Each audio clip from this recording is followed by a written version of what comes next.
야, 저 여자 다른 것도 판다더라. 늦게까지 남자들 남겨놓고 뒤쪽으로 같이 들어가더라고. 알지? 그런 거. 한치 앞도 모르는 게 인생이라는 말 들어보셨습니까? 함께 일하는 동료가 포장마차 여주인을 가리키며 던진 그 한마디가 제 인생을 송두리째 흔들 줄 그땐 몰랐습니다. 그 말이 제 시선을 그녀에게 머무르게 만들었고 그날 이후 저는 매일 그 포장마차를 찾게 됐습니다. 제 이름은 강진우, 67입니다. 건설 현장 일용직, 흔히들 말하는 노가다꾼입니다. 대구 외곽에 있는 재개발 현장에서 매일 새벽부터 해질 때까지 철근, 모래, 벽돌을 날라가며 하루를 버팁니다. 아내는 5년 전 암으로 먼저 세상을 떠났고 아들 하나 있지만 바쁘다는 핑계로 서로 연락 끊긴 지 오래입니다. 사는 곳은 컨테이너 숙소, 퇴근하면 라면을 안주 삼아 소주 한 병 비우고 그대로 잠드는 게 제 인생의 전부였습니다. 그날도 똑같았습니다. 일을 마치고 땀에 절어있는 작업복 그대로 공사장 앞 먼지 풀풀 날리는 골목에 있는 포장마차로 향했습니다. 질끈묶은 머리에 앞치마 두른 채 말수 적고 표정은 없었지만 눈빛만큼은 따뜻했던 여자. 그곳에 포장마차 여주인 박선영 씨가 있었습니다. 바카스는 서비스예요. 하루 종일 고생하셨잖아요. 그녀의 그 한마디에 고된 하루의 피로가 풀리고 가슴이 따뜻해지는 기분이었습니다. 일하고 밥 먹고 잠자는 것이 전부인 삶. 이젠 더 이상 세상 어디에도 제자리는 없다고 느끼던 그 시절. 박선영 씨의 포장마차만큼은 저를 사람답게 대해주는 유일한 공간이었습니다. 매일 지친 몸을 이끌고 혼자 포장마차에 오는 저에게 그녀는 말없이 눈인사를 건네주곤 했습니다. 말을 걸까 말까, 그녀가 나를 기억할까, 오늘은 인사라도 해볼까, 그런 생각을 반복하던 어느 날 함께 일하는 김 반장이 어깨를 툭 치며 말했습니다. 야, 저 여자 다른 것도 판대. 늦게까지 혼자 남아있는 남자랑 뒤쪽으로 같이 들어가는 걸 누가 봤다던데? 무슨 말인지 알지? 순간 속이 서늘해졌습니다. 입에 가져가던 소주잔을 멈추고 박선영 씨를 힐끔 바라봤습니다. 무슨 소리야 그게? 아직도 모르냐? 여기 있는 남자들 다 아는데 돈만 있으면 그거 몸도 판다고. 순간 가슴이 철렁했습니다. 그동안 제 눈에 비친 박선영 씨는 언제나 성실하고 정직해 보이는 분이었습니다. 그런 그녀가 밤에 몸을 파는 일을 한다니 도저히 믿을 수 없었습니다. 저런 분이 그런 일을 말도 안 되는 헛소문 퍼뜨리지 마. 진짜야. 동네 사람들이 다 그러던데. 저는 다시 한번 박선영 씨를 바라봤습니다. 지친 눈가에 깊게 패인 주름. 그러나 항상 정갈한 모습과 사람을 대하는 따뜻한 태도. 그런 그녀가 밤이면 다른 일을 한다니 믿기지 않았습니다. 그런데 그런 소문을 듣고 나니 그녀의 행동 하나하나가 괜히 달리 보이기 시작했습니다. 오늘도 오셨네요. 소주 한 병 드릴까요? 유난히 봄바람이 살랑이던 어느 날 그녀가 저를 보며 반갑게 인사했습니다. 네, 소주 한 병이랑 꼼장어 하나 주세요. 안주도 나오기 전에 소주 한 잔을 입안에 털어버리며 주변을 둘러봤습니다. 함께 일하는 동료들도 자리에 앉아 술잔을 기울이고 있었고 저는 혼자 구석자리에 앉아 조용히 술을 마시고 있었습니다. 근데 왜 항상 혼자서 드세요?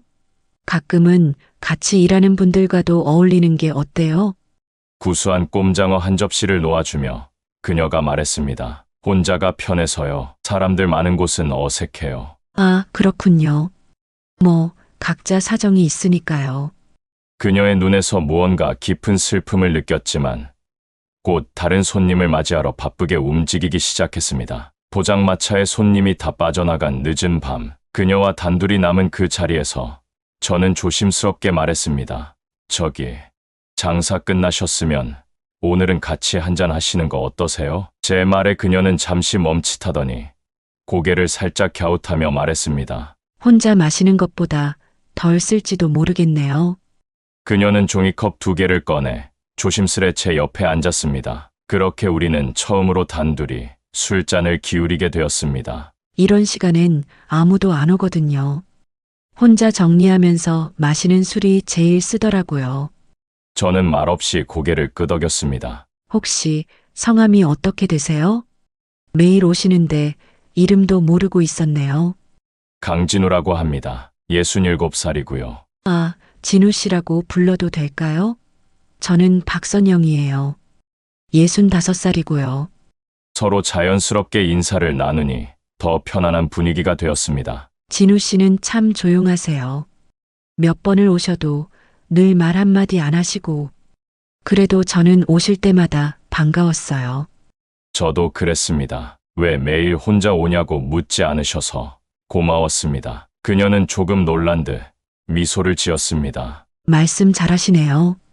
말이 없으신 줄 알았는데, 저도 사람입니다. 말을 안 하는 것뿐이지 누군가와 하고 싶은 말은 많습니다. 그녀는 한참을 말없이 술을 마셨고 저는 조용히 술잔을 채워주며 그녀의 옆모습을 바라봤습니다. 선영 씨는 여기서 장사한 지 오래됐어요? 네, 벌써 5년이 넘었네요.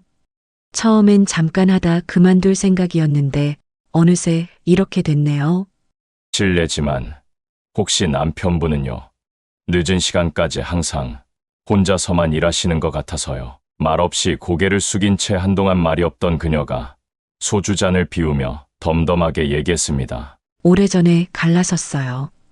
이혼한 지도 벌써 30년이 넘었네요. 지금은 외곽에 있는 임대 아파트에 혼자 살아요. 딸이 하나 있긴 한데 독립한 후로는 이제 연락도 잘 안 해요. 진우 씨는요? 저도 혼자예요. 아내는 5년 전 암으로 먼저 하늘나라로 갔고 아들은 서울에서 살아요. 명절에도 잘 안 만나요. 우리는 비슷한 처지에 서로 깊은 공감을 느꼈습니다. 대화가 이어질수록 그녀의 진짜 모습이 보이는 것 같았습니다. 하지만 김 반장의 말이 자꾸 머릿속을 맴돌았습니다. 솔직히 궁금했지만 감히 물어볼 수는 없었습니다. 대화가 무르익을 무렵 실수처럼 말이 튀어나왔습니다. 선영 씨, 네, 사람들이 그러는데 혹시 밤에 다른 일도 하신다는. 말이 끝나기도 전에 선영 씨의 얼굴이 하얗게 변했습니다. 손에 들고 있던 술병을 내려놓는 그녀의 손이 떨리는 게 보였습니다. 얼마나 큰 실수를 했는지 그 순간 깨달았습니다. 그런 분이 아닐 거라고 생각했는데 그쪽도 결국 똑같은 사람이었네요. 선영 씨의 목소리가 차갑게 가라앉았습니다. 아니, 그게 아니라 사람들이 그런 소문을. 이제 가세요. 문 닫을 시간이에요. 더 이상 말을 이을 수 없었습니다. 선영 씨는 이미 뒤돌아 설거지를 시작했고 그녀의 등은 돌처럼 딱딱하게 굳어 있었습니다. 정말 죄송합니다. 제가 잘못했습니다. 아무리 사과해도 그녀는 더 이상 저를 쳐다보지 않았습니다. 무거운 발걸음으로 포장마차를 나왔습니다. 다음 날 일이 끝나자마자 포장마차로 달려갔습니다. 그러나 몸이 좋지 않아 잠시 쉽니다라는 메모가 붙어 있었습니다. 그 다음 날도 또 그 다음 날도 마찬가지였습니다. 일주일이 지나도 포장마차는 열리지 않았습니다. 동료들에게 물어봐도 아무도 선영 씨의 소식을 알지 못했습니다. 단지 내 입에서 나온 그 어리석은 질문 하나로 그녀가 사라졌다는 사실만 알 뿐이었습니다. 열흘째 되는 날 저녁, 포장마차는 여전히 문이 닫혀 있었습니다. 이제는 그녀를 다시 볼 수 없을지도 모른다는 생각에 가슴이 아팠습니다. 그때 문득 그날 대화에서 그녀가 살고 있다고 말했던 동네가 생각났습니다. 외곽의 작은 임대 아파트 단지에 혼자 살아요. 무작정 그 동네로 향했습니다. 물론 정확한 주소도 모르고 그녀의 연락처도 없었지만 뭔가에 홀린 듯 발걸음이 그곳으로 향했습니다. 저기요. 혹시 박선영이라는 분 아세요? 60대 중반이고 포장마차 하시는. 지나가는 사람마다 물었지만 아무도 모른다는 대답뿐이었습니다. 해가 지고 어둠이 내려앉을 무렵 지친 마음으로 돌아서려는 순간이었습니다. 강진우 씨? 뒤에서 들리는 익숙한 목소리에 돌아보니 선영 씨가 장바구니를 들고 서 있었습니다. 핑크색 카디건을 걸친 그녀의 모습은 포장마차에서 보던 것과 달랐습니다. 더 여성스럽고 왠지 더 연약해 보였습니다. 선영 씨, 여기서 뭐 하세요? 죄송합니다. 정말 죄송합니다. 제가 그런 말을 해서 가게 문이 계속 닫혀 있어서 걱정됐습니다. 말이 제대로 나오지 않았습니다. 선영 씨는 한동안 저를 바라보더니 한숨을 쉬며 말했습니다. 들어오세요. 여기까지 오셨는데 차라도 한잔 하고 가세요. 그렇게 저는 선영 씨의 집에 처음 발을 들였습니다. 방 2개뿐인 작은 아파트였지만 깔끔하게 정돈되어 있었습니다. 다만 거실 테이블 위에는 약봉지들이 수북이 쌓여 있었습니다. 어디 안 좋으세요? 그냥 오래된 병이에요. 며칠 전부터 허리가 너무 아파서 가게도 못 열었어요. 선영 씨가 차를 내오며 말했습니다. 허리 통증이 심해 포장마차를 열지 못했다는 사실에 미안함이 더해졌습니다. 그래서 가게를 열지 못하셨군요. 제가 괜한 오해를 했네요. 아니에요. 사실 그날 진우 씨 말에 너무 힘들었어요. 가게 문을 닫은 건 병 때문이지만 다시 가게를 열 용기가 나지 않았거든요. 우리는 한동안 침묵 속에 마주 앉아 있었습니다. 선영 씨가 먼저 다시 입을 열었습니다. 그날 제가 너무 기분이 상했어요. 여기서 5년 넘게 살았는데 아직도 사람들은 저를 그런 눈으로 봐요. 낮에는 포장마차하고 밤에는 몸 파는 여자. 처음엔 화내고 설명하려고도 했지만 이제는 지쳤어요. 정말 죄송합니다. 제가 경솔했습니다. 아니에요. 사실 그런 오해를 받을 만한 일을 한 적도 있으니까요. 선영 씨의 고백에 놀라 고개를 들었습니다. 이혼하고 딸아이를 혼자 키우면서 빚에 시달릴 때였어요. 포장마차로는 생활비도 빠듯했고요. 그때 단골 손님 중 한 사람이 제안을 했어요. 밤에 자기 친구들 모임에 와서 술만 따라주면 돈을 많이 준다고요. 처음엔 거절했지만 딸 학비가 밀려서 몇 번 갔어요. 선영 씨의 눈에 눈물이 고였습니다. 그게 전부예요. 더 이상의 일은 없었어요. 그런데 그걸 본 사람들이 소문을 퍼뜨렸나 봐요. 이제는 그런 일 안 한 지 몇 년이 지났는데도 여전히 그런 여자로 불리는 거죠. 가슴이 아팠습니다. 세상의 시선과 오해로 상처받은 그녀의 모습에 미안함이 밀려왔습니다. 그럼 포장마차는요? 다시 열 생각 있으세요? 계속해야죠. 대출받아서 차린 가게인데 아직 갚아야 할 빚이 많아요. 몸만 좀 나아지면 다시 시작할 거예요.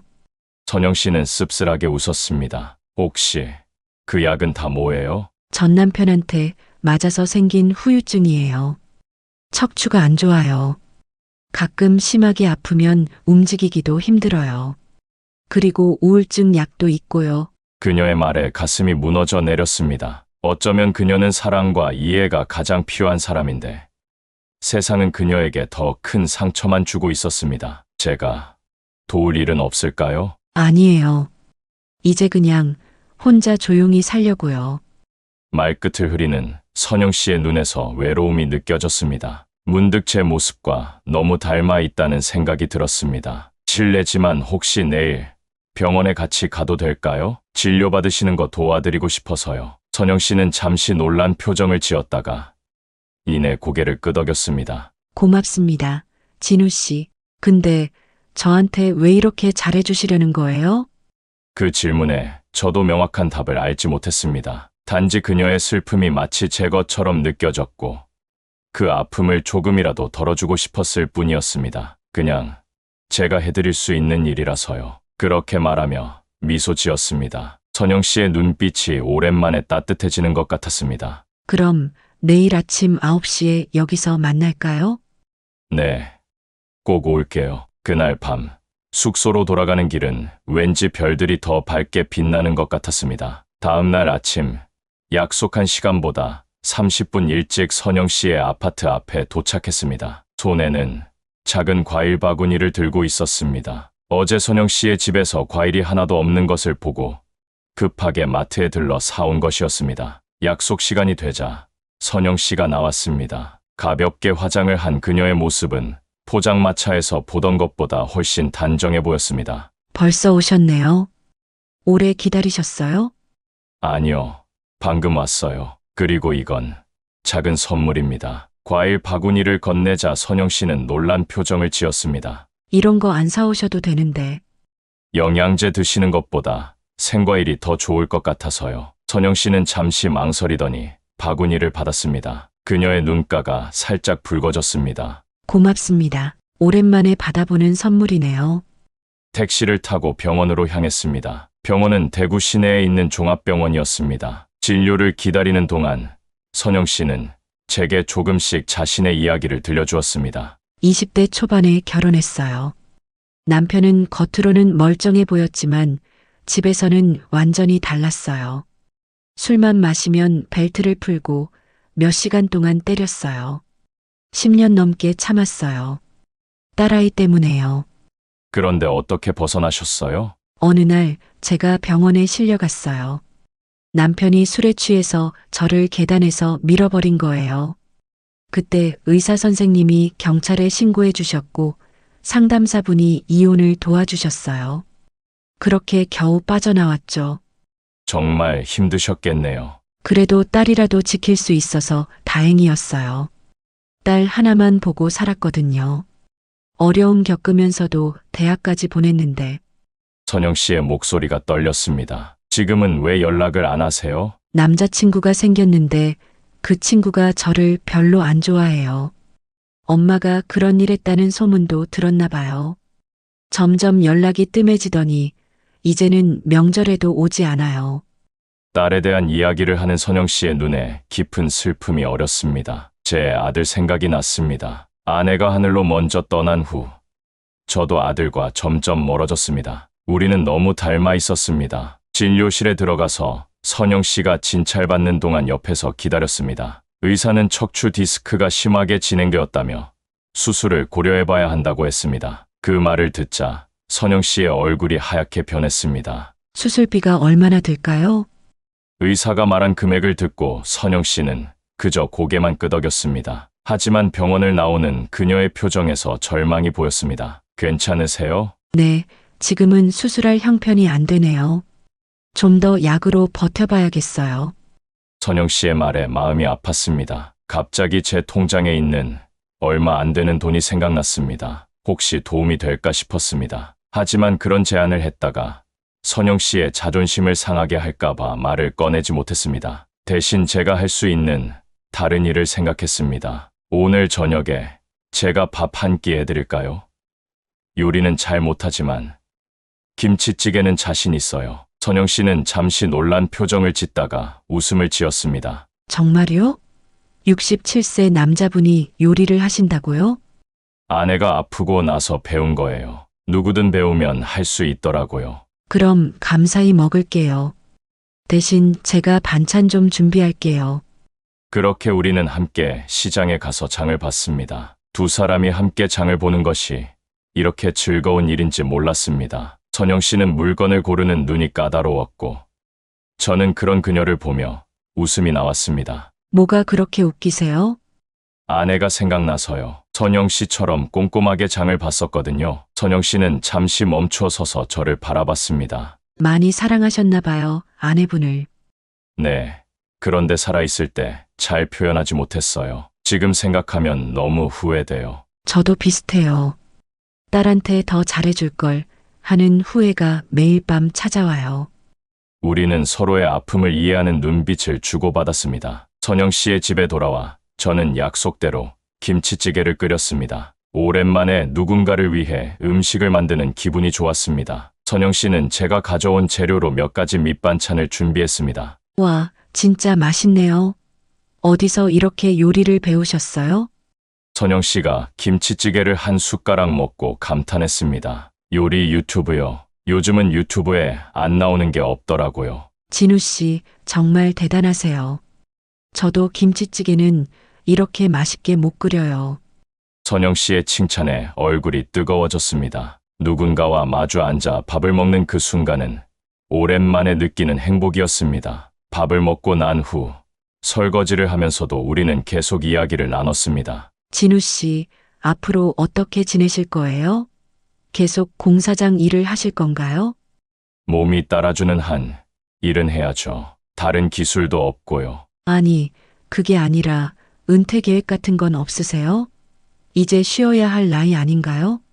사실 한 번도 진지하게 생각해 본 적 없는 질문이었습니다. 그저 하루하루 살아가는 것에 급급했을 뿐 미래를 계획할 여유가 없었습니다. 계획이라 특별히 없어요. 일할 수 있을 때까지 일하다가 더 이상 못하면 그땐 그때 생각해 보려고요. 저도 비슷해요. 하루하루 버티는 것만으로도 힘든데 앞날을 계획한다는 게 쉽지 않더라고요. 대화가 이어지면서 우리는 서로에게 더 마음을 열게 되었습니다. 시간이 어떻게 흘렀는지도 모르게 어느새 창밖은 어두워졌습니다. 이제 가봐야겠네요. 오늘 하루 정말 감사했습니다. 저야말로 감사해요. 오랜만에 누군가와 함께한 시간이 참 좋았어요. 선영 씨의 말에 용기를 내어 물었습니다. 내일 시간 괜찮으시면 같이 산책 어떠세요? 집에만 계시면 답답하실 것 같아서요. 선영 씨는 잠시 고민하더니 미소를 지었습니다. 좋아요. 그럼 내일 공원에서 만날까요? 그렇게 시작된 우리의 만남은 자연스럽게 날마다 이어졌습니다. 아침에는 함께 공원을 산책하고 때로는 함께 시장에 가서 장을 봤습니다. 선영 씨의 요리 솜씨는 정말 대단했습니다. 포장마차를 했던 실력이 드러나는 순간이었죠. 진우 씨, 이거 드셔보세요.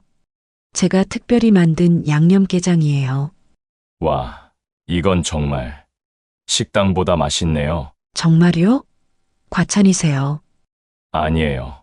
진짜 대단해요. 이런 실력으로 왜 포장마차만 하셨어요? 선영 씨의 눈빛이 잠시 흐려졌습니다. 기회가 없었어요. 몸도 아프고 그리고 사람들의 시선도 있었고요. 그 말에 가슴이 아팠습니다. 세상의 편견이 한 사람의 꿈과 가능성을 얼마나 가로막는지 깨달았습니다. 언젠가는 기회가 올 거예요. 선영 씨 요리 실력이면 어디서든 성공할 수 있을 거예요. 이제는 그런 꿈보다 그냥 행복하게 사는 게 소원이에요. 선영 씨의 말에서 체념이 느껴졌습니다. 약 한 달 정도 그렇게 지냈을 때 공사장에서 뜻밖의 소식을 들었습니다. 공사가 일찍 끝나게 되어 모든 일용직 노동자들이 2주 후면 일을 마쳐야 한다는 것이었습니다. 진우 형, 다음은 어디로 갈 거야? 동료 중 한 명이 물었습니다. 아직 생각 중이야. 사실 마음속으로는 이미 결정을 내렸습니다. 이제 선영 씨 곁을 떠날 수는 없었습니다. 그녀와 함께하는 시간이 제게는 새로운 삶의 의미가 되었으니까요. 그날 저녁 선영 씨에게 이 소식을 전했습니다. 공사가 곧 끝난대요. 2주 후면 인부들도 떠나야 한대요. 순간 선영 씨의 표정이 굳어졌습니다. 그럼 다른 공사장으로 가시는 거예요? 멀리 다른 곳으로요? 사실 여기 남으려고요. 여기요? 하지만 일자리는요? 다른 일을 찾아볼 생각이에요. 제 나이에도 할 수 있는 일이 있을 거예요. 선영 씨는 잠시 말없이 저를 바라봤습니다. 그녀의 눈에 눈물이 고였습니다. 왜 여기 남으려고 하세요?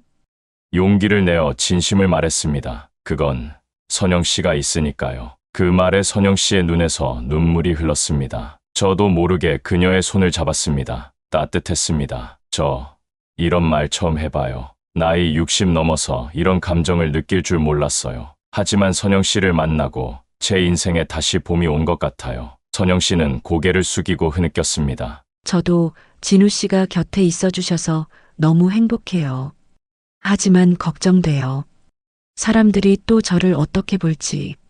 사람들이 뭘 하든 상관없어요. 우리의 행복이 더 중요하지 않을까요? 선영 씨는 고개를 들고 저를 바라봤습니다. 그녀의 눈빛에서 설렘과 두려움이 교차하는 것이 보였습니다. 우리 이대로 괜찮을까요? 네, 함께라면 괜찮을 거예요. 약속해요. 그날 밤, 우리는 서로의 손을 잡고 밤하늘의 별을 바라봤습니다. 오랜 시간 혼자였던 두 사람이 서로에게 기대며 새로운 시작을 꿈꾸는 순간이었습니다. 공사가 끝나고 저는 다행히 선영 씨의 아파트 근처 작은 마트에서 아르바이트 자리를 구할 수 있었습니다. 월급은 많지 않았지만 선영 씨와 함께 할 수 있다는 것만으로도 충분했습니다. 함께 시간을 보내면서 선영 씨의 건강도 조금씩 나아졌습니다. 매일 함께 산책하고 제가 배운 간단한 스트레칭을 알려주면서 그녀의 허리 통증도 조금씩 줄어들었습니다. 진우 씨, 요즘 정말 통증이 줄었어요. 그게 다 선영 씨가 열심히 운동해서 그래요. 의사 선생님도 수술 전에 운동으로 상태를 좋게 만드는 게 중요하다고 하셨잖아요. 그래도 혼자였으면 이렇게 꾸준히 못했을 거예요. 진우 씨가 매일 챙겨주시니까요.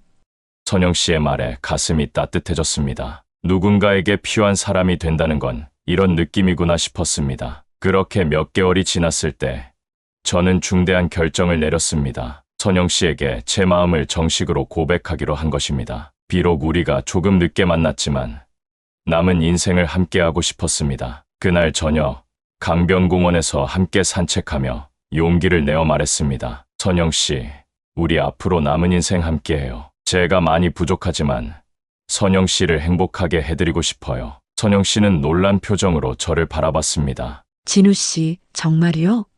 네, 진심이에요. 우리 나이에 이런 고백이 우습게 들릴지 모르지만 말을 마치기도 전에 선영 씨가 제 손을 꼭 잡았습니다. 우습지 않아요. 제 인생에서 가장 행복한 순간인걸요? 그렇게 우리는 선영 씨의 아파트에서 함께 지내기 시작했습니다. 하지만 세상은 우리의 행복을 그냥 두지 않았습니다. 어느 날 집으로 걸려온 전화 한 통, 제 아들 재호였습니다. 아버지, 소문이 사실이에요. 지금 어떤 여자랑 같이 살고 있다는 게. 아들의 목소리엔 분노가 가득했습니다. 재호야, 네 엄마가 하늘로 떠난 지도 5년이 넘었다. 내가 평생 혼자 살 거라고 생각했니? 하지만 아버지, 그 여자 소문이 안 좋은 여자라면서요?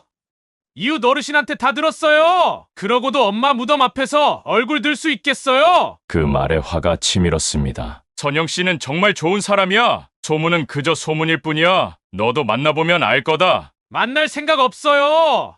아버지가 그렇게 살겠다면 저는 더 이상 아버지를 찾아뵙지 않겠습니다. 통화는 그렇게 끝났습니다. 아들과 단절될 것이라는 생각에 가슴이 아팠지만 선영 씨를 포기할 수는 없었습니다. 우리는 서로에게 너무나 소중한 존재가 되어 있었으니까요. 일주일 후 선영 씨가 마트에 장을 보러 간 사이 재호가 찾아왔습니다. 아버지, 한 번만 더 생각해보세요. 그 여자와 헤어지면 제가 아버지 모실게요. 서울로 오세요. 내 마음은 이미 정했다. 선영 씨는 내게 새 삶을 주었어. 너는 선영 씨를 모르잖아. 몰라도 됩니다.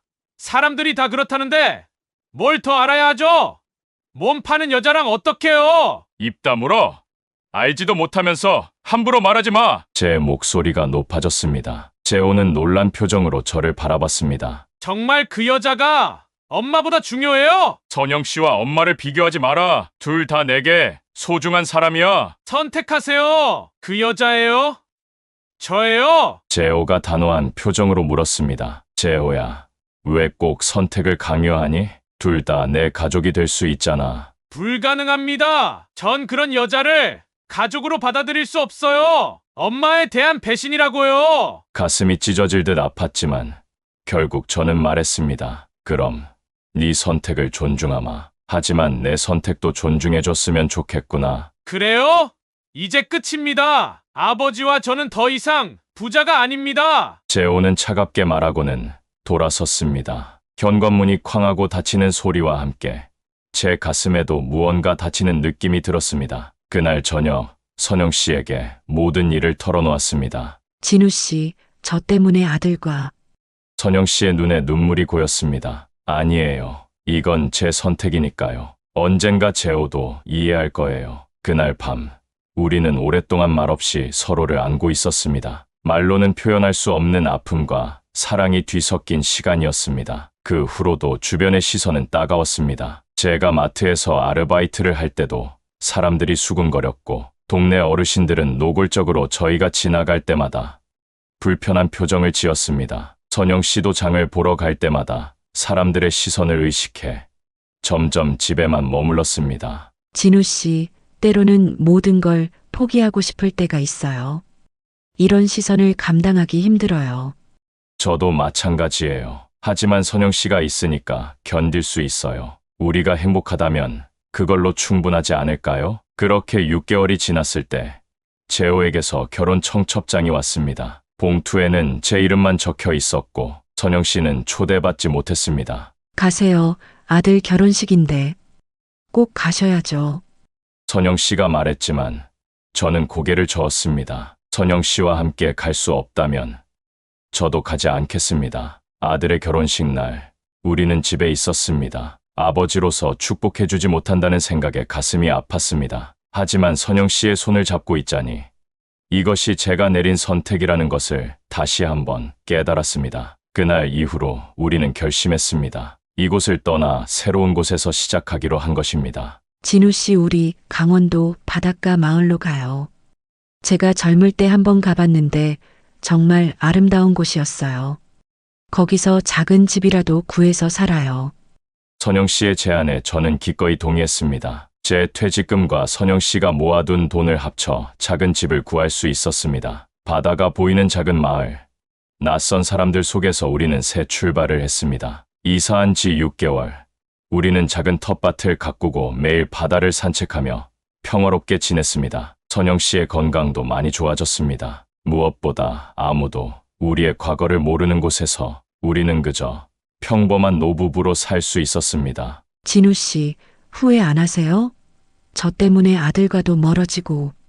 해질녘 바다를 바라보며 선영 씨가 물었습니다. 전혀요. 이렇게 행복한데 무슨 후회를 해요. 우리 앞으로 하루하루 건강하고 행복하게 살아요. 우리는 서로의 손을 잡고 붉게 물든 바다를 바라봤습니다. 인생의 황혼기에 만난 우리는 서로에게 가장 소중한 선물이 되었습니다. 사람들은 우리를 손가락질했지만 지금 이 순간 봄바다처럼 잔잔하고 따뜻한 이 시간이 우릴 증명해 줍니다. 여러분, 이것이 세상에서 가장 소중한 사람을 지키기 위해서라면 어떠한 고난과 편견에도 맞설 수 있었던 제 이야기입니다. 소중한 사랑을 쟁취하기 위해서는 때로는 가족의 반대와 세상의 편견마저도 뛰어넘을 용기가 필요했습니다. 우리는 그 용기를 냈고, 그래서 지금 이 순간 세상 누구보다도 행복합니다. 우리 두 사람의 인생에 뒤늦게 찾아온 사랑은 결국 아름답게 피어났습니다. 모든 것을 잃는다 해도 소중한 사랑을 지키기 위해 선택한 용기, 그것이 우리를 진정한 행복으로 이끌었습니다. 혹시 지금 비슷한 상황에 처한 분이 계시다면 우리의 이야기가 따뜻한 위로와 용기로 전해지길 간절히 바랍니다. 시청해 주셔서 감사합니다.